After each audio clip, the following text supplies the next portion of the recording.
Hello and welcome to the Craft Beer Corner. For today's beer review, we're jumping into another beer from Anchorage Brewing Company, based in Anchorage, Alaska, of course. But this is kind of a sub-style that I've only had a few of their beers like this, and it's going to be sour, though they specifically call this a mixed culture beer, which is technically true, but it's going to be a sour. Mixed cultures, they're talking about yeast and possible good bacteria strains, which in the world of beer are souring agents. So this one is called Interstellar Void. It clocks in at 7% ABV, and they did quite a lot with this. So to start, it is aged in Missouri oak, and then they added saison yeast, brettanomyces, and their house culture yeast bacterial blend.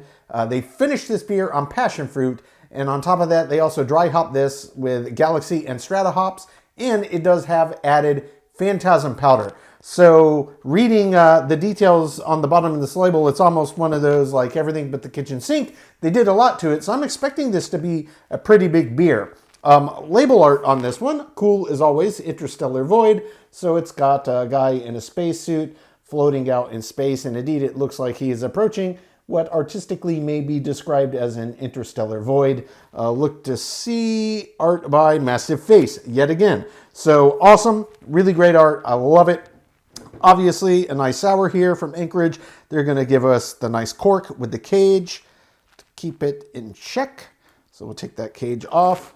Got my little towel here just for good grip, so let me slide that glass over just in case. Yeah, it's coming right out, no problem. And pop. There we go. All right. Oh yeah, wow. Ooh, yeah. Wow, that smells really nice on that cork. So I can tell you, a lot of sour, a lot of tart, that slight tutti frutti, which is clearly coming from that brettanomyces, but clearly also what they aged on passion fruit, really pronounced aroma, and altogether it smells fantastic. So let's just get this one poured. There we go.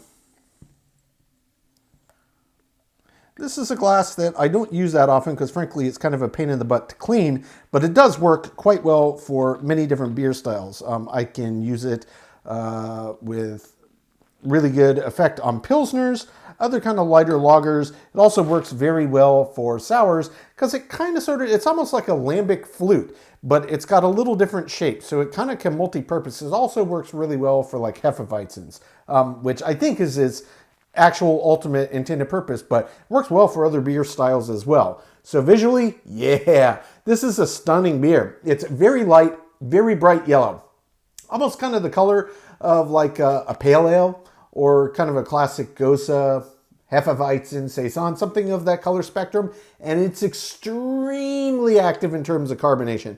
I mean, I don't know if the camera's picking it up, but this thing is just going absolutely bonkers.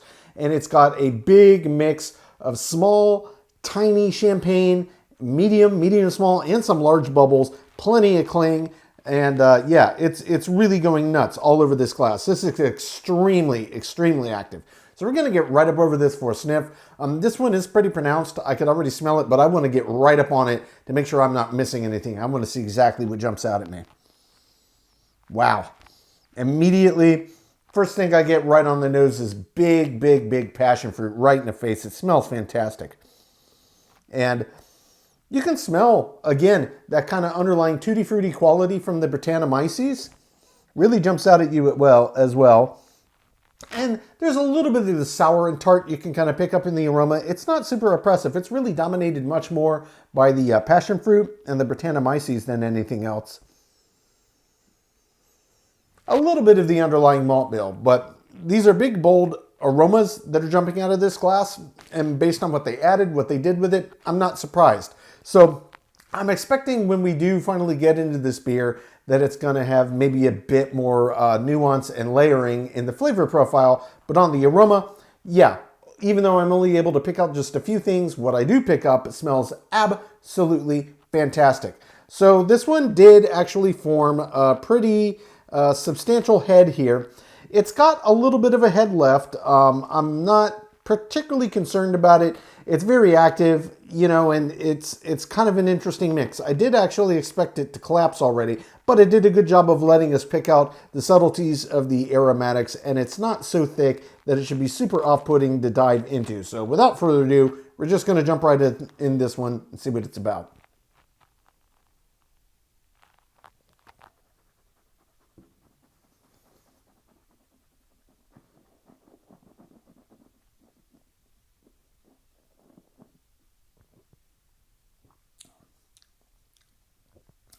Oh yeah. Oh, that's a really delicious beer. Really, really good. Wow. There's a ton of layering, a ton of subtlety and nuance jumping in and out, all blending together. Really, you can, wow, even the oak aging is present in this. This is a big beer, guys. It's big, it's complex. They did a lot with it, and it's really letting a lot come through in the glass as well. So the first thing that I noticed right away was the passion fruit. It's equally present on the palate as it is on the aroma and certainly on the cork after you uncracked it. The next thing that I noticed was very clear brettanomyces quality. Slight tutti frutti in the flavor profile, but a pretty decent kick of funk.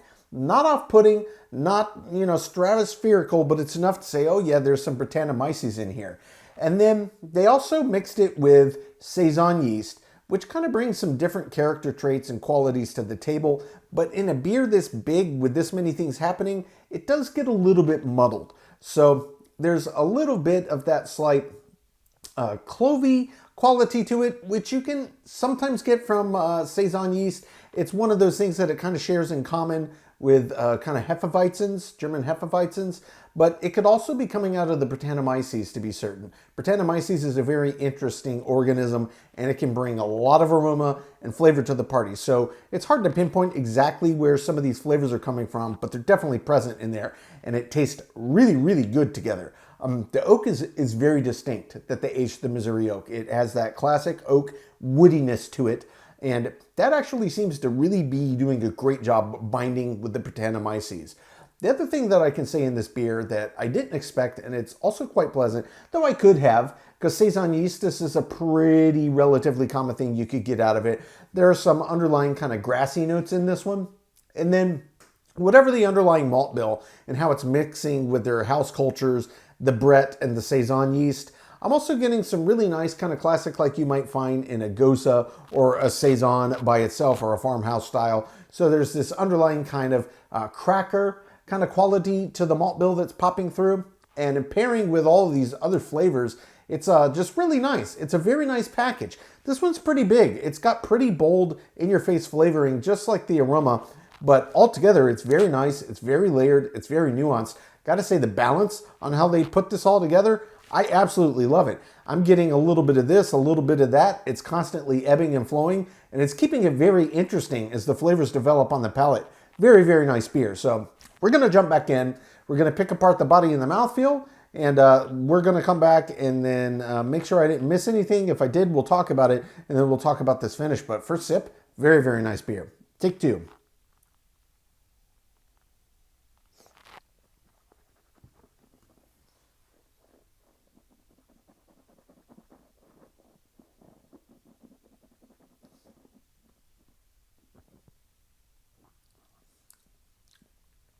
Body on this is medium.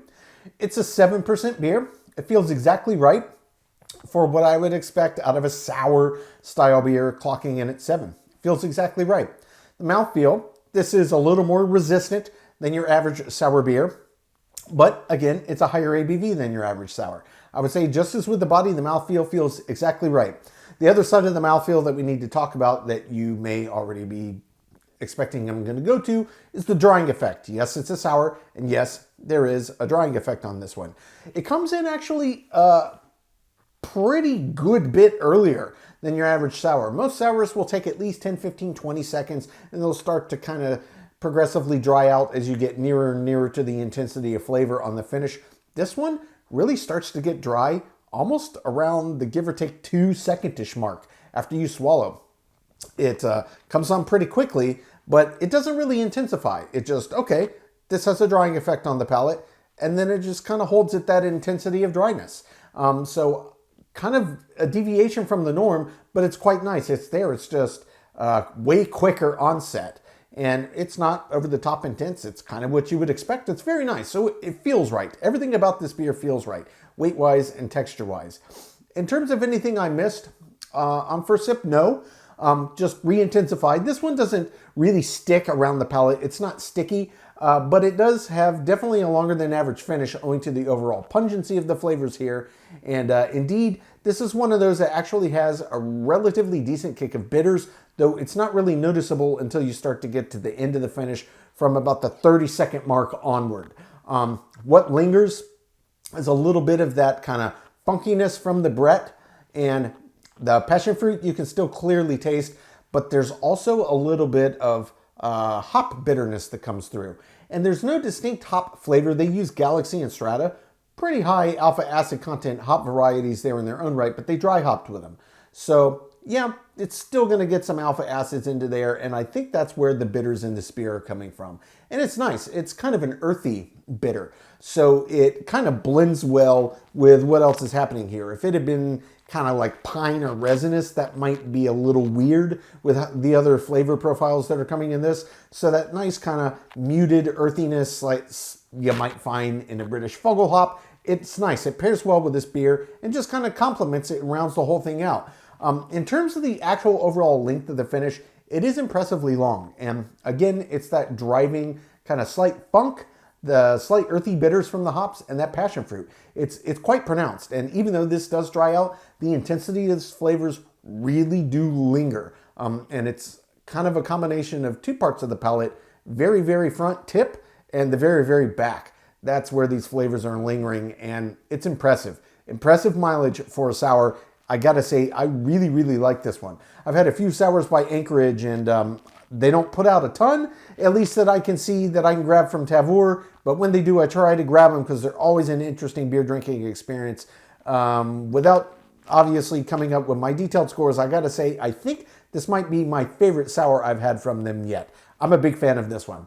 I'm gonna take my time, sip on this, come up with my scores. When we come back, we'll get this beer ranked from top to bottom.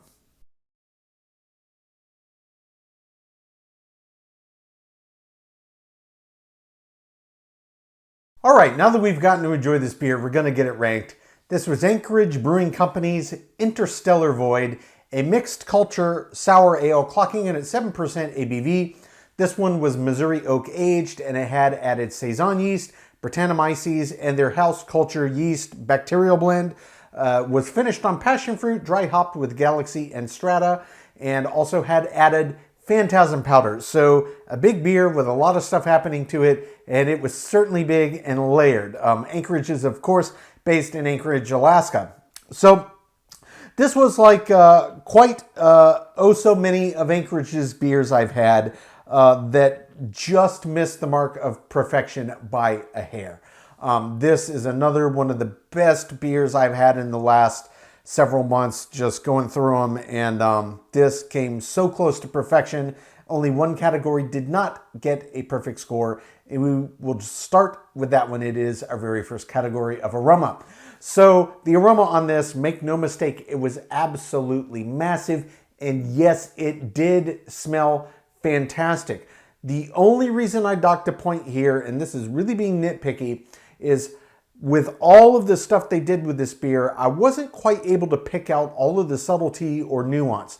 Indeed, the passion fruit, which smelled absolutely incredible, was just so dominant on the nose that it kind of drowned out some of the other subtleties I would have liked to discern in the aroma. Again, I'm being really, really nitpicky here, but it is what it is, and I think I had to call it as such. It wasn't perfect on the aroma, but I only docked 1 point. So that does leave a perfect 10 out of 10 in the remaining 9 categories. That's taste, body, mouthfeel, finish, head and retention, appearance, balance, feeling and intangible, my subjective thoughts, and example of style. So the total score on Anchorage Brewing Company's Interstellar Void is a 99 out of 100. Guys, this was just about as close to perfection as it gets. Literally, just about. Absolutely fantastic beer. I expected this was going to be good. They called it a mixed culture. You could call it a sour, whatever. Either is true. But what an inventive blend of ingredients. And this is just another one of those examples that I keep coming back to over and over again. Anchorage Brewing Company, Anchorage Brewing Company. Gabe Fletcher, their head brewer, the guy knows what he's doing, and he clearly takes what he does seriously because they are just brewing world-class beer after world-class beer. It's been quite some time since I've enjoyed a sour this well and had one with this many layers of complexity. If you're a sour beer fan and you've got Tavour so you can get your hands on Anchorage's beers, absolutely do it. If you've never tried any of your sours, absolutely do it. I've only had 3 or 4, maybe 5 in the last few years, but wow, they are just top tier. This is another perfect example. Folks, that is today's review. As always, I do sincerely appreciate you tuning in today. Please don't forget to like, comment, and subscribe. If you want to stay in the loop when our videos go live, just turn on your notifications, hit that bell icon. It's right next to the subscribe button. Until next time, keep it beer, keep it craft. We'll see you on the next one. Cheers.